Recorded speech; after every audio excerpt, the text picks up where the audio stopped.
Hi, hello everyone. ನಾವೀಗ economics class ನಡೆಸ್ತಾ ಇದೀವಿ. ಸೊ ಎಕನಾಮಿಕ್ಸ್ ಕ್ಲಾಸ್ ಅಲ್ಲಿ ಈಗ ಆಲ್ರೆಡಿ ನಾವು ಫಸ್ಟ್ ಲೆಸನ್ ಅನ್ನ ಮುಗಿಸಿದೀವಿ. ಸೆಕೆಂಡ್ ಲೆಸನ್ ಈಗ ಅನುಭೋಗಿಯ ವರ್ತನೆ ಸಿದ್ಧಾಂತ ಎಂಡಿಂಗ್ ಇದೆ. ಇನ್ನು 2 ದಿಂದ 3 ಕ್ಲಾಸಸ್ ಆದ್ರೆ ಇದು ಕೂಡ ಚಾಪ್ಟರ್ ಕ್ಲೋಸ್ ಆಗ್ತದೆ. ಸೊ ಇಲ್ಲಿ ಫಸ್ಟ್ ನಾವು ಈಗ ಎಕನಾಮಿಕ್ಸ್ ಅಂದ್ರೆ ಇಷ್ಟು ದಿನ ಏನಂತ ತಿಳ್ಕೊಂಡಿದ್ವಿ, ಟಫ್ ಸಬ್ಜೆಕ್ಟ್ ಅಂತ ತಿಳ್ಕೊಂಡಿದ್ವಿ. ಆದ್ರೆ ಇದು ಈಸಿ ಸಬ್ಜೆಕ್ಟ್ ಅಂಡ್ ಜೊತೆಗೆ ಸ್ಕೋರಿಂಗ್ ಸಬ್ಜೆಕ್ಟ್ ಅಂತ ಕೂಡ ಹೇಳ್ಬೋದು. ಯಾಕಂತಂದ್ರೆ ನಾವು ಇಲ್ಲಿ ಡಯಾಗ್ರಾಮ್ ಅನ್ನ ನೀಟಾಗಿ ಹಾಕಿ ಎಕ್ಸ್ಪ್ಲನೇಷನ್ ಅನ್ನ ಬರೆದ್ವಿ, ನಮ್ಗೆ ಯಾವ ರೀತಿಯಾದಂತ ಮಾರ್ಕ್ಸ್ ಅನ್ನು ಕೂಡ ಕಟ್ ಮಾಡ್ಲಿಕ್ಕೆ ಬರೋದಿಲ್ಲ. ಜೊತೆಗೆ ನಾವು ಫೈನ್ಸ್ ಅನ್ನ ಹಾಕಿ ಎಕ್ಸ್ಪ್ಲನೇಷನ್ ಮಾಡೋದು, ಡಯಾಗ್ರಾಮ್ ಅನ್ನ ನೀಟಾಗಿ ಹಾಕಿ ಎಕ್ಸ್ಪ್ಲನೇಷನ್ ಅನ್ನ ಮಾಡಿದ್ರೆ ಯಾವುದೇ ರೀತಿಯಾದಂತ ಮಾರ್ಕ್ಸ್ ಇಲ್ಲಿ ಕಟ್ ಆಗೋದಿಲ್ಲ. ಸೊ ಹೀಗಾಗಿ ಇದನ್ನ ಸ್ಕೋರಿಂಗ್ ಸಬ್ಜೆಕ್ಟ್ ಅಂತ ಕೂಡ ಕರಿತೀವಿ. ಸೊ ಇಲ್ಲಿ ನೀವು ಯಾವುದೇ ರೀತಿಯಾದಂತ ಅಮೌಂಟ್ ಅನ್ನ ಪೇ ಮಾಡದೆ ಫ್ರೀ ಆಗಿ ಕ್ಲಾಸಸ್ ಅನ್ನ ಕೇಳಬಹುದು. ನೀವು 100ಕ್ಕೆ 100 ಮಾರ್ಕ್ಸ್ ಅನ್ನ ಕೂಡ ತೆಗೆದುಕೊಳ್ಳಲಿಕ್ಕೆ ಅವಕಾಶ ಇದೆ. ಆದ್ರೆ ಒಂದೇ ಒಂದು ಕೆಲಸವನ್ನು ಮಾಡಬೇಕು, ಸಬ್ಸ್ಕ್ರೈಬ್ ಮಾಡಿ, ಲೈಕ್ ಮಾಡಿ, ಕಮೆಂಟ್ ಅಷ್ಟೇ ಮಾಡಬೇಕು. ಮಾಡಿದ್ರೆ ನಿಮಗೆ ಫ್ರೀ ಕ್ಲಾಸಸ್ ಕೂಡ ಅವೈಲೇಬಲ್ ಇರ್ತದೆ. ಪ್ರತಿದಿನ ನಾವು ಕ್ಲಾಸ್ ಅನ್ನ ಮಾಡ್ತಾ ಇದ್ದೀವಿ. ಜೊತೆಗೆ ಈ ಅನುಭೋಗಿಯ ವರ್ತನೆಯ ಸಿದ್ಧಾಂತ ಅಂತ ಏನದ, ಈ ಲೆಸನ್ ನಿಮ್ಗೆ 20 ಮಾರ್ಕ್ಸ್ ಅನ್ನ 20 ಮಾರ್ಕ್ಸ್ ಪರ್ ಓನ್ಲಿ 1 ಲೆಸನ್ ನಿಂದ ನಿಮ್ಗೆ ಸಿಗ್ತಕ್ಕಂತ ಚಾನ್ಸ್ ಅದ. ಸೊ ಆದ ಕಾರಣ ಇಷ್ಟ ದಿನ ಯಾರ್ಯಾರು ಕ್ಲಾಸ್ ಅನ್ನ ನೋಡಿಲ್ಲ, ನೀವು ಸಬ್ಸ್ಕ್ರೈಬ್ ಮಾಡಿ ಎಲ್ಲ ಕ್ಲಾಸ್ ಅನ್ನ ಕೇಳಿ ಮಾರ್ಕ್ಸ್ ಅನ್ನ ಹೆಚ್ಚಿಸ್ಕೊಳ್ಬಹುದು.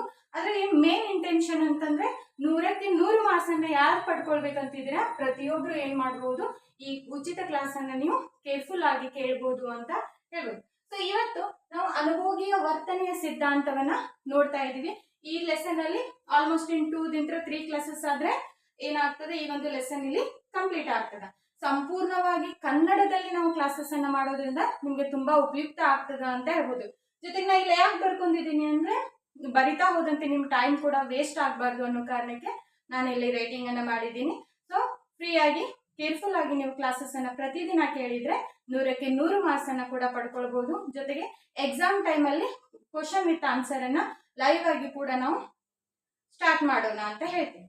ಸೊ ಇಲ್ಲಿ ಫಸ್ಟ್ ಈಗ ಲಾಸ್ಟ್ ಕ್ಲಾಸ್ ಅಲ್ಲಿ ನಾವು ಬೇಡಿಕೆಯ ನಿಯಮ, ಬೇಡಿಕೆ ಅಂದ್ರೆ ಏನು, ಬೇಡಿಕೆಯ ನಿಯಮ, ಬೇಡಿಕೆ ರೇಖೆಯ ನಿಷ್ಪತ್ತಿಯನ್ನ ಕೂಡ ನೋಡಿದ್ವಿ.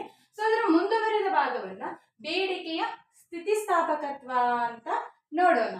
ಸೊ ಬೇಡಿಕೆಯ ಸ್ಥಿತಿಸ್ಥಾಪಕತ್ವವನ್ನು ಪರಿಚಯಿಸಿದಂತ ಅರ್ಥಶಾಸ್ತ್ರಜ್ಞರು ಕಾರ್ನಾಡ್ ಅಂಡ್ ಮಿಲ್ ಅಂತಕ್ಕಂಥ ಅರ್ಥಶಾಸ್ತ್ರಜ್ಞರು, ಕಾರ್ನಾಡ್ ಅಂಡ್ ಮಿಲ್ ಅಂತಕ್ಕಂಥ ಅರ್ಥಶಾಸ್ತ್ರಜ್ಞರು. ನಂತರ ಈ ಬೇಡಿಕೆಯ ಸ್ಥಿತಿಸ್ಥಾಪಕತ್ವಕ್ಕೆ ಸ್ಪಷ್ಟ ರೂಪವನ್ನು ನೀಡಿದ್ದು ಅಲ್ಫ್ರೆಡ್ ಮಾರ್ಷಲ್ ಅಂತಕ್ಕಂಥ ಅರ್ಥಶಾಸ್ತ್ರಜ್ಞ. ಹಾಗಿದ್ದಾಗ ಬೇಡಿಕೆಯ ಸ್ಥಿತಿಸ್ಥಾಪಕತ್ವ ಅಂದ್ರೆ ಏನು? ಬೇಡಿಕೆಯ ಸ್ಥಿತಿಸ್ಥಾಪಕತ್ವ ಅಂದ್ರೆ ಬೆಲೆಯ ಬದಲಾವಣೆಯ ದರವನ್ನ ನಾವು ಬೇಡಿಕೆಯ ಸ್ಥಿತಿಸ್ಥಾಪಕತ್ವ ಅಂತ ಕರಿತೀವಿ. ಸೊ ಬೇಡಿಕೆಯ ಸ್ಥಿತಿಸ್ಥಾಪಕತ್ವದ ಒಂದು ಸೂತ್ರವನ್ನು ನೋಡೋದಾದ್ರೆ delta Q divided by Q sub divided by delta P divided by P into 100 ಅಂತ ಹೇಳ್ತೀವಿ. ಸೊ ಇದನ್ನು ನಾವು ಸರಳೀಕರಣಗೊಳಿಸಿದಾಗ delta Q divided by Q into ಇದು ಕೆಳಗಿದ್ದಂತಹದ್ದು ಅಂಶ ಛೇದ ಆಗ್ತದ, ಛೇದ ಅಂಶ ಆಗ್ತದ, P divided by delta P ಅಂತಕ್ಕಂಥ ಸೂತ್ರ ನಮಗೆ ಬೇಡಿಕೆಯ ಸ್ಥಿತಿಸ್ಥಾಪಕತ್ವಕ್ಕೆ ಲಭ್ಯ ಆಗ್ತದ. ಸೊ ಇಲ್ಲಿ ಬೆಲೆ ಬೇಡಿಕೆಯ ಸ್ಥಿತಿಸ್ಥಾಪಕತ್ವವನ್ನ ನೋಡೋಣ. ಬೆಲೆ ಬೇಡಿಕೆಯ ಸ್ಥಿತಿಸ್ಥಾಪಕತ್ವ ಅಂದ್ರೆ ಸರಕಿನ ಬೆಲೆಯಲ್ಲಿನ ಶೇಕಡಾವಾರು ಬದಲಾವಣೆಯಿಂದ ಬೇಡಿಕೆಯ ಪ್ರಮಾಣದಲ್ಲಾಗ್ತಕ್ಕಂಥ ಶೇಕಡಾವಾರು ಬದಲಾವಣೆಯನ್ನ ನಾವು ಬೆಲೆ ಬೇಡಿಕೆ ಸ್ಥಿತಿಸ್ಥಾಪಕತ್ವ ಅಂತ ಕರಿತೀವಿ. ಸೊ ಈ ಬೆಲೆ ಬೇಡಿಕೆ ಸ್ಥಿತಿಸ್ಥಾಪಕತ್ವವನ್ನು ನೋಡಿದ್ವಿ. ಇಲ್ಲಿ ಸುಮಾರು 5 ವಿಧಗಳನ್ನ ನಾವಿಲ್ಲಿ ಕಾಣಲಾಗ್ತದೆ. ಒಂದು ಪರಿಪೂರ್ಣ ಸ್ಥಿತಿಸ್ಥಾಪಕತ್ವದ ಬೇಡಿಕೆ, ಪರಿಪೂರ್ಣ ಅಸ್ಥಿತಿಸ್ಥಾಪಕತ್ವದ ಬೇಡಿಕೆ, ಸಾಪೇಕ್ಷ ಸ್ಥಿತಿಸ್ಥಾಪಕತ್ವದ ಬೇಡಿಕೆ, ಸಾಪೇಕ್ಷ ಅಸ್ಥಿತಿಸ್ಥಾಪಕತ್ವದ ಬೇಡಿಕೆ ಮತ್ತು ಏಕ ಸಮಾನ ಸ್ಥಿತಿಸ್ಥಾಪಕತ್ವದ ಬೇಡಿಕೆ ಅಂತೇಳಿ 5 ವಿಧಗಳನ್ನ ಕಾಣಲಾಗ್ತದೆ. ಫಸ್ಟ್ ಇಲ್ಲಿ ಪರಿಪೂರ್ಣ ಸ್ಥಿತಿಸ್ಥಾಪಕತ್ವದ ಬೇಡಿಕೆ ಹಾಗಂದ್ರೆ ಏನು ಅನ್ನೋದನ್ನ ಇಲ್ಲಿ ನೋಡ್ಲಾಗ್ತದ. ಬೆಲೆಯಲ್ಲಿ ಸ್ವಲ್ಪ ಏರಿಕೆಯಾದ ಕೂಡಲೇ ಬೇಡಿಕೆಯ ಪ್ರಮಾಣವು ಬಹಳವಾಗಿ ಕುಗ್ಗಿದರೆ ಮತ್ತು ಬೆಲೆ ಸ್ವಲ್ಪ ಕಡಿಮೆಯಾದರೆ ಬೇಡಿಕೆಯ ಪ್ರಮಾಣ ಬಹಳವಾಗಿ ಹೆಚ್ಚಿದರೆ ಅದನ್ನ ಪರಿಪೂರ್ಣ ಸ್ಥಿತಿಸ್ಥಾಪಕತ್ವದ ಬೇಡಿಕೆ ಅಂತ ಕರಿತೀವಿ. ಅಂದ್ರೆ change in the price leads to the infinite change in the demand of commodity is called as a perfectly elastic demand. ಹಾಗಿದ್ದಾಗ ಬೆಲೆಯಲ್ಲಿ ಸ್ವಲ್ಪ ಏರಿಕೆ ಆದ ಕೂಡಲೇ ಬೇಡಿಕೆಯ ಪ್ರಮಾಣ ಏನಾಗ್ತದೆ, ಅನಂತವಾಗಿ ಬದಲಾವಣೆಯನ್ನ ಹೊಂದದ ಅನ್ನೋ ಅಂಶವನ್ನ ಇಲ್ಲಿ ಕಾಣಲಾಗ್ತದೆ. ಸೊ ಇದರ ರೇಖಾಚಿತ್ರ ಯಾವ ರೀತಿಯಾಗಿ ಬರ್ತದೆ ಅಂದ್ರೆ, ಇಲ್ಲಿ ಇದು ಬೇಡಿಕೆಯ ರೇಖೆ, ಇಲ್ಲಿ ಪ್ರೈಸ್ ಅನ್ನ ಕೊಡ್ತೀವಿ 0 x and y. ಯಾವುದೇ ಡಯಾಗ್ರಾಮ್ ಹಾಕ್ಬೇಕಂದ್ರೂ 0 x y ಅನ್ನ ನೀವು ಸಮಾನಾಂತರ ಮತ್ತು ಲಂಬಾಂತರ ರೇಖೆಗಳೇ ಅಕ್ಷಗಳಿಗೆ ನೀವು ಕೊಡ್ಲೇಬೇಕು, ಇಲ್ಲಾಂದ್ರೆ ಮಾರ್ಕ್ಸ್ ಕಟ್ ಮಾಡೋ ಚಾನ್ಸಸ್ ಇರ್ತವೆ. ಇಲ್ಲಿ ಬೇಡಿಕೆಯನ್ನು ನೋಡೋಣ, ಇಲ್ಲಿ ಬೆಲೆಯ ಸಂಬಂಧವನ್ನ ನೋಡೋಣ. ಸೊ ಇಲ್ಲಿ ಬೇಡಿಕೆಯ ಸ್ಥಿತಿಸ್ಥಾಪಕತ್ವ ಅಥವಾ ಬೇಡಿಕೆಯ ರೇಖೆ OX ಅಕ್ಷಕ್ಕೆ ಹಾರಿಜೆಂಟಲ್ ಆಗಿದೆ, ಅಂದರೆ ಸಮಾನಾಂತರವಾಗಿದೆ. ಮತ್ತೆ OY ಅಕ್ಷಕ್ಕೆ ಬೇಡಿಕೆ ರೇಖೆ ಅನ್ನೋದ ವರ್ಟಿಕಲ್ ಆಗಿದೆ, ಅಂದ್ರೆ ಲಂಬಾಂತರವಾಗಿದೆ ಅಂತ ಹೇಳ್ಬೋದು. ಇಲ್ಲಿ ಬೆಲೆಯಲ್ಲಿ ಸ್ವಲ್ಪ ಏರಿಕೆ ಆದ್ರೆ ಅಥವಾ ಸ್ವಲ್ಪ ಕಡಿಮೆ ಆದ್ರೆ ಬೇಡಿಕೆ ಏನಾಗ್ತದ, ಗಣನೀಯ ಪ್ರಮಾಣದಲ್ಲಿ ಅಂದ್ರೆ ಊಹಿಸ್ಲಿಕ್ಕೂ ಅಸಾಧ್ಯವಾದ ರೀತಿಯಲ್ಲಿ ಬದಲಾವಣೆ ಆಗ್ತದ. ಹೀಗಾಗಿ price elasticity of demand is equal to infinity. Infinity ಅಂದ್ರೆ ಅನಂತವಾಗಿರ್ತದ ಅಂತ ನಾವಿಲ್ಲಿ ಹೇಳ್ಬೋದು. ಸೊ ನೆಕ್ಸ್ಟ್ ಪರಿಪೂರ್ಣ ಅಸ್ಥಿತಿಸ್ಥಾಪಕತ್ವದ ಬೇಡಿಕೆ. ಇಲ್ಲಿ ಬೆಲೆಯಲ್ಲಿ ಎಷ್ಟೇ ಬದಲಾವಣೆಯಾದರೂ ಬೇಡಿಕೆಯ ಪ್ರಮಾಣದಲ್ಲಿ ವ್ಯತ್ಯಾಸವಾಗದಿರುವ ಸ್ಥಿತಿಗೆ ಪರಿಪೂರ್ಣ ಅಸ್ಥಿತಿಸ್ಥಾಪಕತ್ವದ ಬೇಡಿಕೆ ಅಂತ ಕರಿತೀವಿ. ಅಂದ್ರೆ if the price changes, it does not affect quantity demanded of the commodity is called as a perfectly inelastic demand ಅಂತ ಹೇಳ್ತೀವಿ. ಸೊ ಪರ್ಫೆಕ್ಟ್ಲಿ ಇನ್ಎಲಾಸ್ಟಿಕ್ ಡಿಮ್ಯಾಂಡ್ ಅಲ್ಲಿ ಯಾವ ರೀತಿಯಾದಂತ ರೇಖಾಚಿತ್ರ ಬರ್ತದ? ಸೊ ಇಲ್ಲಿ OX ಇಲ್ಲಿ ಲಂಬಾಂತರವಾಗಿರ್ತದೆ, ಇದು Q ಅಂತ ಇಲ್ಲಿ ಹೆಸರನ್ನ ಕೊಡ್ತೀವಿ. ಸೊ ಇಲ್ಲಿ ಬೇಡಿಕೆಯನ್ನ OX ಅಕ್ಷ ಬೇಡಿಕೆಯ ಪ್ರಮಾಣವನ್ನ ಸೂಚಿಸ್ತಕ್ಕಂಥದ್ದು ಮತ್ತು OY ಅಕ್ಷ ಬೆಲೆಯನ್ನ ಸೂಚಿಸ್ತಕ್ಕಂಥದ್ದು OY ಅಕ್ಷ ಅಂತ ಹೇಳ್ತೀವಿ. ಸೊ ಫಸ್ಟ್ ಇಲ್ಲಿ ಒಂದು ಬೆಲೆ ಅದ, ಇದಕ್ಕೆ ನಾವು P ಅಂತ ಹೇಳ್ತೀವಿ. ಸೊ P ಇಲ್ಲಿ ಬೆಲೆ, ಇದಕ್ಕೆ E ಅಂತ ಹೆಸರು ಕೊಡೋಣ. ಸೊ P ಬೆಲೆ ಆಗಿರ್ತದ. ಇಲ್ಲಿ ಏನದ, ಬೆಲೆಯಲ್ಲಿ ಎಷ್ಟೇ ಬದಲಾವಣೆ ಆದರೂ ಬೇಡಿಕೆಯ ಪ್ರಮಾಣದಲ್ಲಿ ವ್ಯತ್ಯಾಸವಾಗದಿರುವ ಸ್ಥಿತಿ ಅಂತ ಹೇಳ್ತದ. ಸೊ ಇಲ್ಲಿ ಬೆಲೆ ಒಂದು ವೇಳೆ ಹೆಚ್ಚಳ ಆಯಿತು, P ದಿಂದ P1 ಗೆ ಬೆಲೆ ಹೆಚ್ಚಳ ಆಯಿತು, ಇಲ್ಲಿ ಏನಾದ್ರೂ ಬೇಡಿಕೆಯ ರೇಖೆ ಬದಲಾವಣೆ ಆಗಿದೆಯಾ? ಇಲ್ಲ. ಜೊತೆಗೆ ಬೆಲೆ ಸ್ವಲ್ಪ ಮಟ್ಟಿಗೆ ಕಡಿಮೆ ಆಗಬಹುದು. ಸೊ ಬೆಲೆಯಲ್ಲಿ ಕಡಿಮೆ ಆದಾಗ ಬೇಡಿಕೆ ರೇಖೆ ಏನಾದರೂ ಬದಲಾವಣೆ ಆಗಿದೆಯಾ? ಇಲ್ಲ. ಅಂದ್ರೆ ಬೆಲೆ ಎಷ್ಟೇ ಬದಲಾದರೂ ಕೂಡ ಬೇಡಿಕೆಯ ಪ್ರಮಾಣದಲ್ಲಿ ಯಾವುದೇ ರೀತಿಯಾದಂತಹ ವ್ಯತ್ಯಾಸವಾಗದಿರ್ತಕ್ಕಂತಹ ಸ್ಥಿತಿಗೆ ನಾವು ಏನಂತ ಹೇಳ್ತೀವಿ, ಪರಿಪೂರ್ಣ ಅಸ್ಥಿತಿಸ್ಥಾಪಕತ್ವದ ಬೇಡಿಕೆ ಅಂತ ಕರಿತೀವಿ.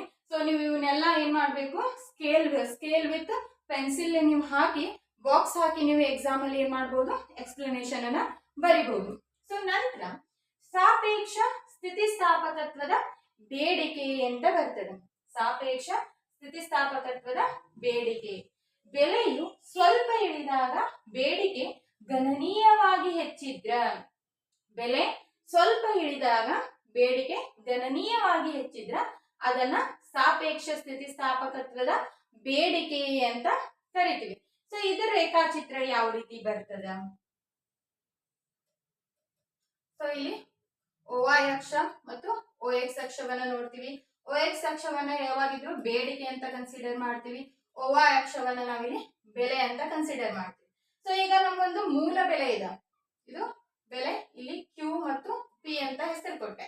ಸೊ ಮೂಲ ಬೆಲೆ ಇದೆ, ಇಲ್ಲಿ ಏನದ ಹೇಳಿಕೆ, ಬೆಲೆಯು ಸ್ವಲ್ಪ ಇಳಿದಾಗ ಬೇಡಿಕೆ ಗಣನೀಯವಾಗಿ ಹೆಚ್ಚಳ ಆಗ್ತದ. ಬೆಲೆ ಏನಾಗದ, ಸ್ವಲ್ಪ ಇಳಿದದ, ಅಂದ್ರೆ ನಾವಿಲ್ಲಿ ಸ್ವಲ್ಪ ಮಾರ್ಕ್ ಮಾಡ್ಕೋಣ. ಬೇಡಿಕೆ ಏನಾಗಿದೆ, ಇಲ್ಲಿ ಗಣನೀಯವಾಗಿ ಇಳಿದಿದೆ, ಗಣನೀಯವಾಗಿ ಹೆಚ್ಚಿದೆ. ಇದನ್ನ P2 ಅಂತ ಹೆಸರು ಕೊಡೋಣ, ಇಲ್ಲಿ Q2 ಅಂತ ಹೆಸರು ಕೊಡ. ಸೊ ಇಲ್ಲಿ ಬೆಲೆ ಇಳಿದೇ ಇದೆ, ಆದ್ರೆ ಬೆಲೆ ಸ್ವಲ್ಪ ಏರಿದಾಗ ಏನಾಗ್ತದ, ಬೆಲೆ ಸ್ವಲ್ಪ ಏರಿದಾಗ ಬೇಡಿಕೆ ಏನಾಗ್ತದ, ಗಣನೀಯವಾಗಿ ಕಡಿಮೆ ಆಗ್ತಕ್ಕಂಥದ್ದು. ಇದನ್ನ Q1 ಅಂತ ಕೊಡೋಣ, ಇಲ್ಲಿ P1 ಅಂತ ಕೊಡೋಣ. ಸೊ ಈ ರೇಖೆಯನ್ನ ಜಾಯಿಂಟ್ ಮಾಡಿದಾಗ ನಮಗೆ ಇಲ್ಲಿ ಬೇಡಿಕೆಯ ರೇಖೆ ಏನಾಗ್ತದ, ಲಭ್ಯ ಆಗ್ತದ. ಸೊ ಇದನ್ನ ನಾವು ಡಿಮ್ಯಾಂಡ್ ರೇಖೆ ಅಂತ ಕೂಡ ಕರಿತೀವಿ. E1 E2. ಸೊ ಇಲ್ಲಿ ನೋಡ್ರಿ ಅಬ್ಸರ್ವ್ ಮಾಡಿ, ಬೆಲೆ ಸ್ವಲ್ಪ ಸ್ವಲ್ಪ ಇಳಿದದ, ಆದ್ರೆ ಬೇಡಿಕೆ ಏನಾಗ್ಯದ ಅಗಾಧ ಪ್ರಮಾಣದಲ್ಲಿ ಹೆಚ್ಚಳ ಆಗೈತಿ. ಮತ್ತು ಬೆಲೆ ಸ್ವಲ್ಪವೇ ಸ್ವಲ್ಪ ಏರಿದೆ, ಬೇಡಿಕೆ ಅಗಾಧ ಪ್ರಮಾಣದಲ್ಲಿ ಇಳಿಕೆ ಆಗ್ಯದ. ಅದನ್ನೇ ನಾವೇನಂತ ಹೇಳ್ತೀವಿ, ಸಾಪೇಕ್ಷ ಸ್ಥಿತಿಸ್ಥಾಪಕತ್ವದ ಬೇಡಿಕೆ.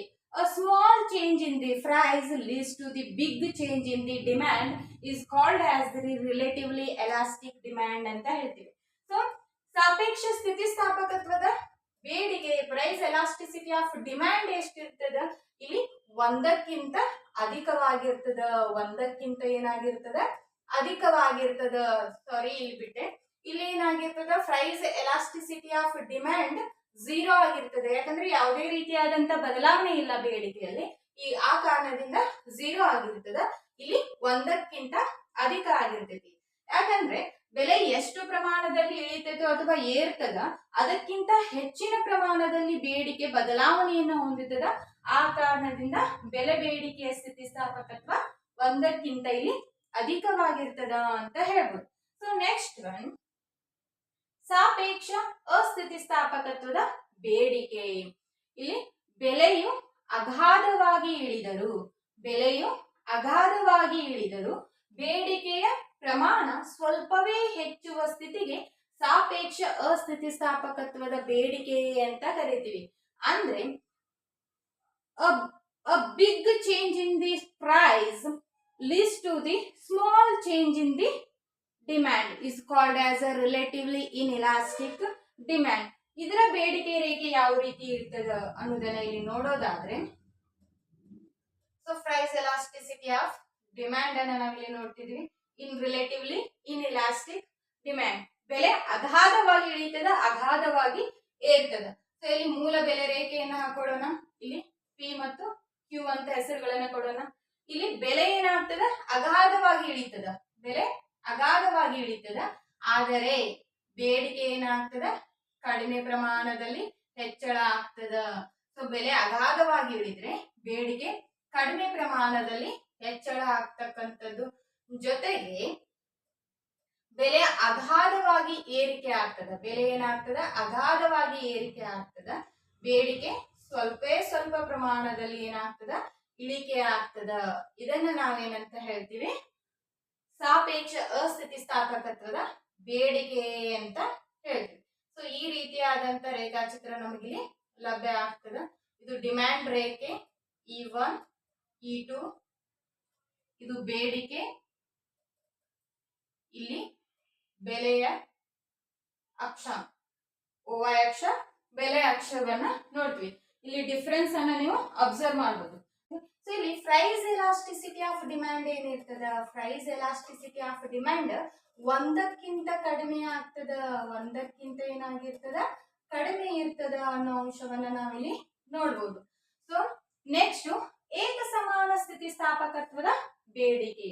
ಬೆಲೆಯ ಬದಲಾವಣೆಯ ಪ್ರಮಾಣದಲ್ಲಿಯೇ ಬೇಡಿಕೆಯ ಪ್ರಮಾಣ ಬದಲಾದರೆ, ಬೆಲೆಯ ಬದಲಾವಣೆಯ ಪ್ರಮಾಣದಲ್ಲಿ ಬೇಡಿಕೆಯ ಪ್ರಮಾಣ ಬದಲಾದರೆ ಅದನ್ನ ಏಕ ಸಮಾನ ಸ್ಥಿತಿಸ್ಥಾಪಕತ್ವದ ಬೇಡಿಕೆ ಎನ್ನುವರು. Same changes happened in the price as well as demand is called as a unitary elastic demand ಅಂತ ಹೇಳ್ತೀವಿ. ಸೊ ಇದರ ಒಂದು ರೇಖಾಚಿತ್ರ ಯಾವ ರೀತಿ ಇರ್ತದ, price elasticity of demand.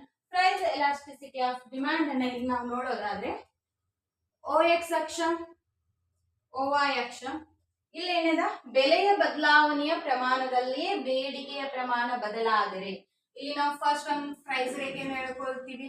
So ಇದು P ಅಂಡ್ Q ಅಂತ ನಿಮ್ಗೆ ಕೊಡ್ತೀವಿ. ನೆಕ್ಸ್ಟ್ ಬೆಲೆ ಎಷ್ಟು ಬದಲಾವಣೆ ಆಗ್ತದ, ಬೆಲೆ ಎಷ್ಟು ಪ್ರಮಾಣದಲ್ಲಿ ಬದಲಾವಣೆ ಆಗ್ತದ, ಅಷ್ಟೇ ಪ್ರಮಾಣದಲ್ಲಿ ಏನಾಗ್ತದ, ಬೇಡಿಕೆ ಕೂಡ ಬದಲಾವಣೆ ಆಗ್ತದ. ಬೆಲೆ ಎಷ್ಟು ಪ್ರಮಾಣದಲ್ಲಿ ಇಳಿಕೆ ಆಗ್ತದ, ಅಷ್ಟೇ ಪ್ರಮಾಣದಲ್ಲಿ ಕೂಡ ಬೇಡಿಕೆ ಕೂಡ ಇಳಿಕೆ ಆಗ್ತದ, ಏರಿಕೆ ಆಗ್ತದ. ನೋಡಿ, ಬೆಲೆ ಎಷ್ಟು ಪ್ರಮಾಣದಲ್ಲಿ ಏರಿಕೆ ಆಗದ, P1 ದಿಂದ P1 ಗೆ ಏರಿಕೆ ಆಗದ, ಅಷ್ಟೇ ಪ್ರಮಾಣದಲ್ಲಿ ಬೇಡಿಕೆ ಏನಾಗಿದೆ, ಕಡಿಮೆ ಅದ, Q1 ಅಂತ ಹೆಸರು ಕೊಡ್ತೀವಿ. ಬೆಲೆ ಎಷ್ಟು ಪ್ರಮಾಣದಲ್ಲಿ ಇಳಿಕೆ ಆಗಿದೆ, ಅಷ್ಟೇ ಪ್ರಮಾಣದಲ್ಲಿ ಬೇಡಿಕೆ ಕೂಡ ಏರಿಕೆ ಆಗಿದೆ. ಸೊ ಇದನ್ನೇ ನಾವಿಲ್ಲಿ ಏಕ ಸಮಾನ ಸ್ಥಿತಿಸ್ಥಾಪಕತ್ವದ ಬೇಡಿಕೆ ಅಂತ ಕರಿತೀವಿ. ನೀವು ಸ್ಕೇಲ್ ತಗೊಂಡು ನೀಟಾಗಿ ಇದನ್ನ ಡಯಾಗ್ರಾಮ್ ಅನ್ನ ಹಾಕ್ಬೇಕು. ಸೊ ಇದು ಬೇಡಿಕೆಯ ರೇಖೆ. ಇಲ್ಲಿ ಹೆಸರನ್ನು ಕೊಡೋಣ, ಇ ಡ್ಯಾಶ್ E1 E2 ಅಂತೇಳಿ. ಅಂದ್ರೆ ಬೆಲೆ ಎಷ್ಟು ಬದಲಾವಣೆ ಆಗ್ತದೆ ಅಷ್ಟೇ ಪ್ರಮಾಣದಲ್ಲಿ ಬೇಡಿಕೆ ಬದಲಾವಣೆ ಆದ್ರೆ ಅದನ್ನ ಏಕ ಸಮಾನ ಸ್ಥಿತಿಸ್ಥಾಪಕತ್ವ ಅಂತ ಕರಿತೀವಿ. ಸೊ ಇಲ್ಲಿ ಬೇಡಿಕೆಯನ್ನ ಹೆಸರಿಸ್ತೀವಿ, ಜೊತೆಗೆ ಇಲ್ಲಿ ಬೆಲೆಯನ್ನ ಹೆಸರಿಸ್ತೀವಿ. ಹಾಗಿದ್ದಾಗ ಇಲ್ಲಿ ಪ್ರೈಸ್ ಎಲಾಸ್ಟಿಸಿಟಿ ಆಫ್ ಡಿಮ್ಯಾಂಡ್ ಏನಿರ್ತದ, price elasticity of demand is equal to 1 ಆಗಿರ್ತದ. ಯಾಕಂದ್ರೆ ಎರಡರ ಬದಲಾವಣೆಯ ಪ್ರಮಾಣ ಒಂದೇ ರೀತಿಯಾಗಿರೋದ್ರಿಂದ ಇಲ್ಲಿ price elasticity of demand is equal to 1 ಅಂತ ಹೇಳ್ಬೋದು. ಸೊ ಇಲ್ಲಿ ವ್ಯತ್ಯಾಸವನ್ನು ನೋಡಬಹುದು. ಪರಿಪೂರ್ಣ ಸ್ಥಿತಿಸ್ಥಾಪಕತ್ವದ ಬೇಡಿಕೆಯಲ್ಲಿ OX ಅಕ್ಷಕ್ಕೆ ಬೇಡಿಕೆಯ ರೇಖೆ ಸಮಾನಾಂತರವಾಗಿದೆ ಅಂತ ಹೇಳ್ತೀವಿ. ಅದೇ ಪರಿಪೂರ್ಣ ಅಸ್ಥಿತಿಸ್ಥಾಪಕತ್ವದ ಬೇಡಿಕೆಯಲ್ಲಿ ಲಂಬಾಂತರವಾಗಿದೆ. ಸಾಪೇಕ್ಷ ಸ್ಥಿತಿಸ್ಥಾಪಕತ್ವದ ಬೇಡಿಕೆಯಲ್ಲಿ ಅಲ್ಪ ಸಮಾನಾಂತರ ಕೆಳಮುಖವಾಗಿರ್ತಕ್ಕಂತ ರೇಖೆಯಾಗಿದೆ. ಮತ್ತು ಸಾಪೇಕ್ಷ ಅಸ್ಥಿತಿಸ್ಥಾಪಕತ್ವದ ಬೇಡಿಕೆಯಲ್ಲಿ ಅಲ್ಪ ಪ್ರಮಾಣದಲ್ಲಿ ಲಂಬಾಂತರವಾಗಿ ಇಳಿಜಾರನ್ನ ಹೊಂದಿರತಕ್ಕಂತ ರೇಖೆಯಾಗಿದೆ, ಅಲ್ಪ ಇಳಿಜಾರಿನ ರೇಖೆಯಾಗಿದೆ. ಮತ್ತು ಏಕ ಸಮಾನ ಸ್ಥಿತಿಸ್ಥಾಪಕತ್ವದ ಬೇಡಿಕೆಯಲ್ಲಿ ಏನಾಗಿದೆ, ಇಳಿಮುಖವಾಗಿ ಚಲಿಸ್ತಕ್ಕಂತ ಬೇಡಿಕೆಯ ರೇಖೆಯನ್ನ ನಾವು ಹೊಂದಿದ್ವಿ. ಸೊ ಇದಿಷ್ಟು ಬೇಡಿಕೆಯ ಸ್ಥಿತಿಸ್ಥಾಪಕತ್ವ ಅಥವಾ ಬೆಲೆ ಬೇಡಿಕೆಯ ಸ್ಥಿತಿಸ್ಥಾಪಕತ್ವದ ಒಂದು ವಿವರಣೆ ಅಂತ ಹೇಳ್ಬೋದು. ಸೊ ಕ್ಲಾಸ್ ನಿಮ್ಗೆ ಇಷ್ಟ ಆದ್ರೆ ಪ್ಲೀಸ್ ಕಮೆಂಟ್ ಮಾಡಿ, ಲೈಕ್ ಮಾಡಿ, ಸಬ್ಸ್ಕ್ರೈಬ್ ಮಾಡಿ. ಏನಾದ್ರೂ ನಿಮ್ಗೆ ಡೌಟ್ಸ್ ಇದ್ರೆ ಕಮೆಂಟ್ ಅಲ್ಲಿ ಕ್ವಶನ್ ಕೂಡ ಕೇಳಬಹುದು. Thank you.